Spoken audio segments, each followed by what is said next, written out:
teman-teman bisa tumpangkan lagi di atasnya seperti ini ya. Kemudian gunakan lagi kayu seperti ini.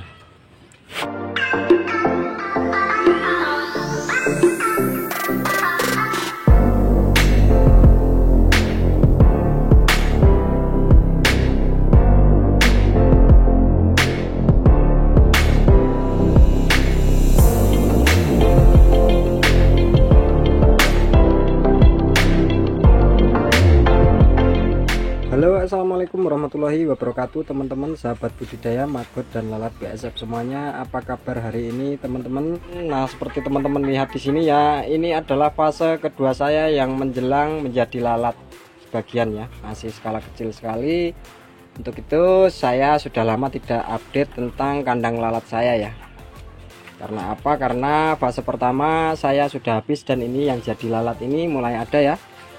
Itu adalah fase kedua, dan menurut pengamatan saya kebanyakan yang di awal-awal menetas dan mulai terbang itu lalat-lalat yang kecil ya, entah dalam arti lalat kecil itu pejantan atau memang kerdil, karena nggak semuanya maggot itu bisa gemuk ya, pasti ada dalam skala kecil, yaitu maggot yang kerdil itu pasti ada. Nah teman-teman, di video ini saya akan membahas seberapa penting kamar prepupa dan seberapa penting lemari untuk menyimpan prepupa. Nah untuk itu teman-teman yang baru nemu channel ini tolong dibantu subscribe dulu ya channel ini, serta nyalakan tanda lonceng, serta bagikan ke teman-teman yang lain. Jangan lupa berkomentar jika ada pertanyaan teman-teman. Nah teman-teman, sekarang kita akan mulai pembahasan yaitu tentang seberapa penting kamar prepupa teman-teman ya. Kamar prepupa seperti pertanyaan sahabat kita yaitu Mas Dani doang, profilnya ya, namanya dengan Mas Dani doang.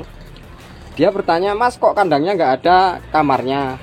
Nah, saya ngerti ya, kamar tersebut ditujukan adalah sebagai kamar prepupa. Kalau dugaan saya demikian. Di vlog sebelah ya, ada yang menggunakan kamar dan kandangnya itu berukuran besar. Kalau menurut saya teman-teman ya, kamar prepupa itu kalau menurut saya nggak efektif. Nggak efektifnya kenapa? Yang pertama, kalau kandangnya teman-teman itu kecil kayak ukuran kandang saya ini, yaitu ukuran 1,25 kali 2 meter, itu akan nambah sempit. Itu yang pertama. Jadi saya punya gambaran setelah sahabat kita berkomentar. Istilahnya di sini kandang saya sekat ya, katakanlah setengah meter. Setengah meter tersebut saya gunakan sebagai kamar prepupa misalnya ya. Dan sahabat kita berkomentar menggambarkan ada lubangnya kecil. Nah otomatis penyekatan kan menggunakan jaring kasa juga ya, jaring kasa hijau seperti ini.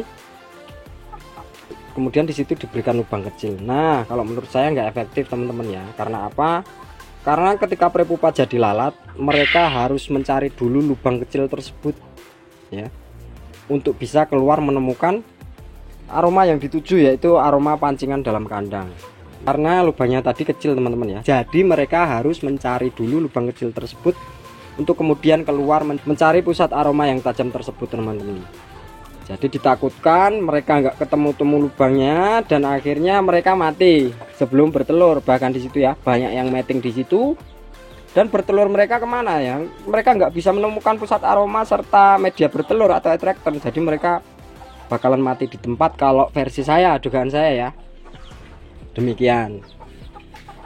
Nah sementara kalau lubangnya dibuat besar biar mereka cepat ketemu pusatnya aroma, ditakutkan lalat-lalat yang dari luar ini teman-teman ya, mereka akan masuk ke lubang tersebut.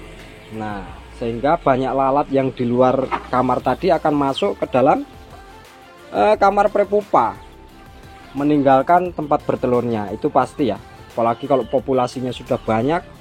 Lalat ini kan terbangnya nggak searah, semuanya berhamburan, jadi ada yang ke sana ada yang sini. Jadi kalau menurut saya ditakutkan malah lalatnya yang mau bertelur bisa saja mereka malah masuk ke kamar prepupa dan mati di situ.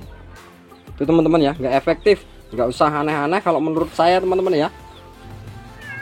Tapi kalau teman-teman pengen nyoba silahkan ya, tapi kalau menurut saya demikian. Nah yang kedua, seberapa penting lemari penyimpanan prepupa teman-teman ya. Mungkin ada juga yang punya unek-unek demikian. Nah itu juga kalau menurut saya opsional. Kalau teman-teman pengen buat ya silahkan dibuat ya, karena keinginan orang berbeda-beda dan prosesnya juga berbeda-beda saat budidaya ya teman-teman. Kalau menurut saya, kalau kandangnya lebar, sekali lagi nggak apa-apa lah pakai lemari teman-teman ya, karena kita bisa menyimpan seluruhnya di satu lemari ya. Tapi teman-teman, kalau menurut saya juga, kalau mau bikin lemari itu seharusnya teman-teman ya perhatikan dulu, kalau ketika teman-teman menggunakan papan, antara sambungan papan satu dengan yang lain, kalau tidak rapat ya, harus rapat sekali tuh. Bisa dijadikan tempat bertelurnya lalat-lalat BSF teman-teman ya. Kalau saya memang nggak mau pakai lemari teman-teman ya. Mungkin kalau ada yang nanya, lah kalau nggak pakai lemari gimana mas, nyimpan prepupanya di mana? Budidaya itu dibuat simpel teman-teman ya. Kalau bisa kita menghemat sehemat mungkin lah. Tapi kalau teman-teman yang punya cukup budget ya, ya silakan ya dibuat lemari atau gimana. Kalau saya inginnya nggak seperti itu ya, apalagi untuk ukuran kandang saya yang sempit. Saya inginnya demikian saja teman-teman. Jadi prepupa cara nyimpannya seperti ini ya, seperti ini. Kemudian saya letakkan kayu di atasnya dua seperti ini, kayu reng katakanlah. Dan di atasnya lagi saya berikan triplek seperti ini teman-teman. Nah seperti ini. Nah mungkin ada yang nanya lah, terus keluarnya lewat mana? Nah kalau keluarnya lewat mana, mereka akan keluar melalui celah-celah ini teman-teman ya, celah-celah kayu ini, karena masih ada celah antara triplek dan biopon teman-teman ya, seperti ini. Nah teman-teman bisa lihat segitu ya celahnya ya.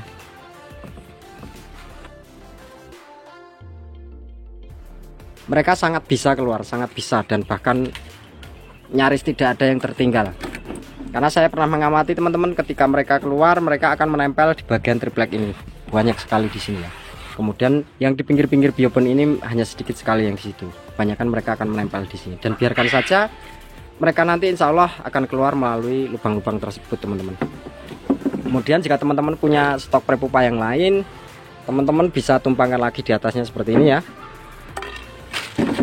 Kemudian gunakan lagi kayu seperti ini.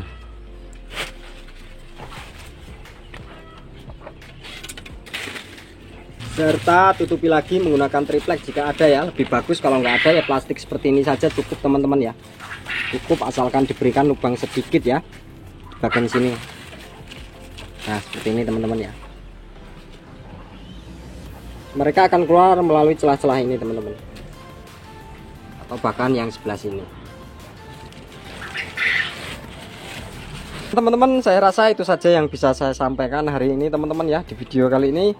Kalau teman-teman bingung tentang setelah prepupa langkah apa yang harus disiapkan, nah setelah prepupa langkah apa yang harus disiapkan, teman-teman bisa tonton video saya yang lainnya atau klik link di atas berikut ini teman-teman. Buat teman-teman yang belum subscribe, tolong di subscribe dulu channel ini serta nyalakan tanda lonceng. Jangan lupa berkomentar jika ada pertanyaan, dan saya akhiri. Assalamualaikum warahmatullahi wabarakatuh teman-teman.